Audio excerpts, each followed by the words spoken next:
For nearly 80 years, Europe has lived under the protection of a single superpower. American troops, American aircraft carriers, American nuclear weapons. But for the first time in decades, Europe is beginning to ask a dangerous question.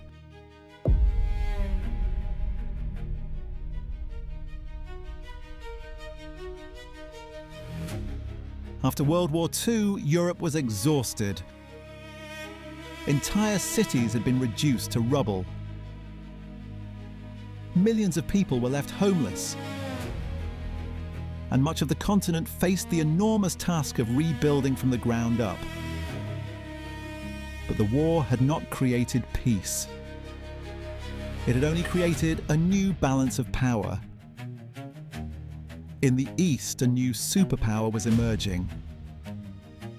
The Soviet Union now controlled vast territories across Eastern Europe. Its army was one of the largest on Earth.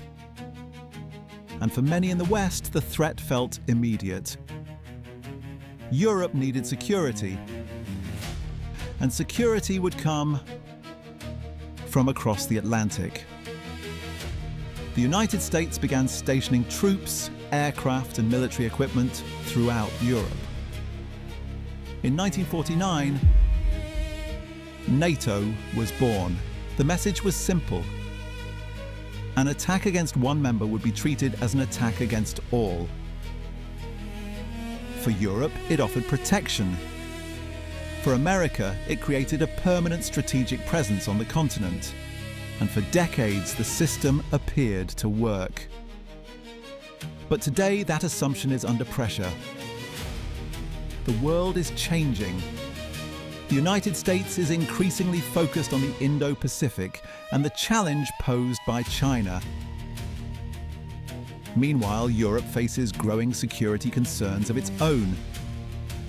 Russia's invasion of Ukraine shattered decades of assumptions about peace on the continent.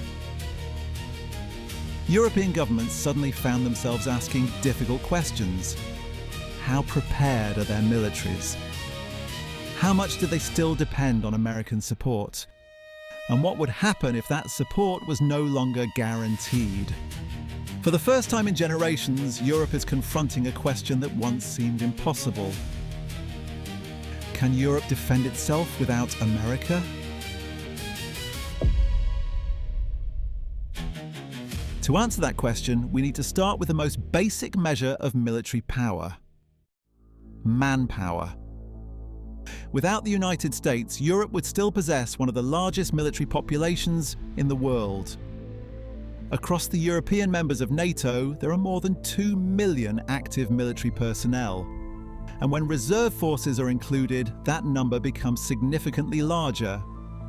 On paper, Europe does not suffer from a shortage of soldiers, but numbers alone can be misleading. The real question is how quickly those forces could be mobilized, coordinated, and deployed in a major conflict. Not all of those troops are ready for combat at a moment's notice. Many serve in administrative, logistical, or support roles. Others would require weeks or even months to reach full operational readiness. In a large-scale conflict, the speed of mobilization could be just as important as the number of soldiers available. This is one of the biggest challenges facing European militaries today. If manpower is only part of the equation, then air power is where Europe begins to look far more formidable. Across the continent, European NATO members operate thousands of combat aircraft.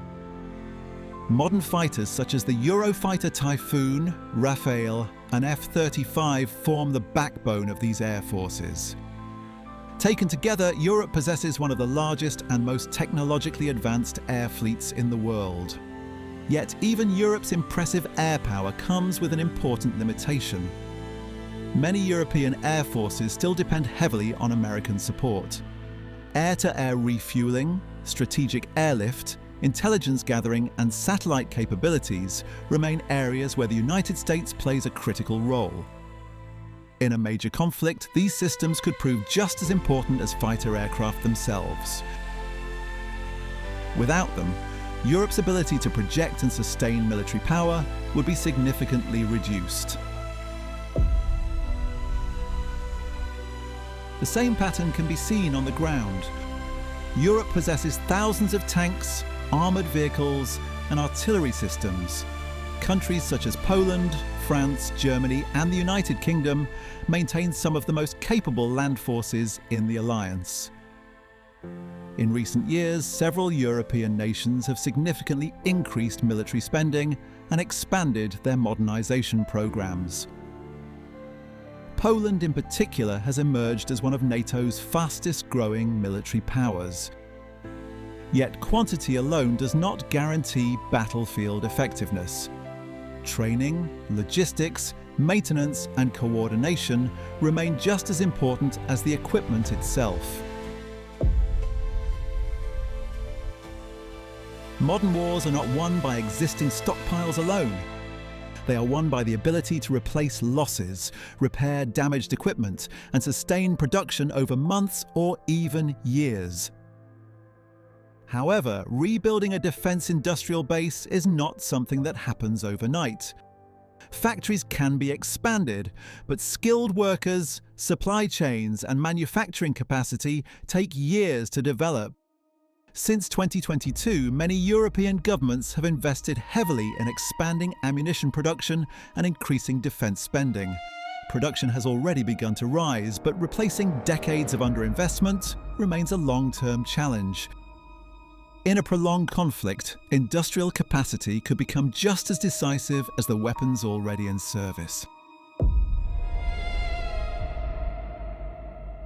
So, can Europe actually defend itself without the United States? The answer is more complicated than a simple yes or no. On paper, Europe possesses enormous military strength. It has millions of personnel, thousands of tanks and armoured vehicles, one of the world's largest combat air fleets, and an industrial base that is once again expanding. None of these advantages should be underestimated. At the same time, Europe still relies on the United States in several critical areas. Strategic airlift, intelligence gathering, satellite capabilities, logistics, and elements of command and control remain difficult to replace quickly. These capabilities are not impossible for Europe to develop on its own, but doing so would require years of investment, political coordination, and sustained commitment. Another challenge is that Europe is not a single country. It is a coalition of sovereign nations, each with its own military, defense budget, procurement priorities, and political leadership. Coordinating dozens of governments during a major crisis is often far more difficult than simply counting tanks or aircraft. In the short term, the sudden loss of American support would almost certainly reduce Europe's ability to respond to a large-scale conflict. However, over the longer term, the picture becomes more balanced. If current investment trends continue, Europe's military capabilities are likely to become significantly stronger over the next decade. Ultimately, the question is not whether Europe has the resources to defend itself. It almost certainly does. The real question is whether it has enough time, industrial capacity, and political unity to transform those resources into lasting military power. That answer will shape the future of European security for years to come.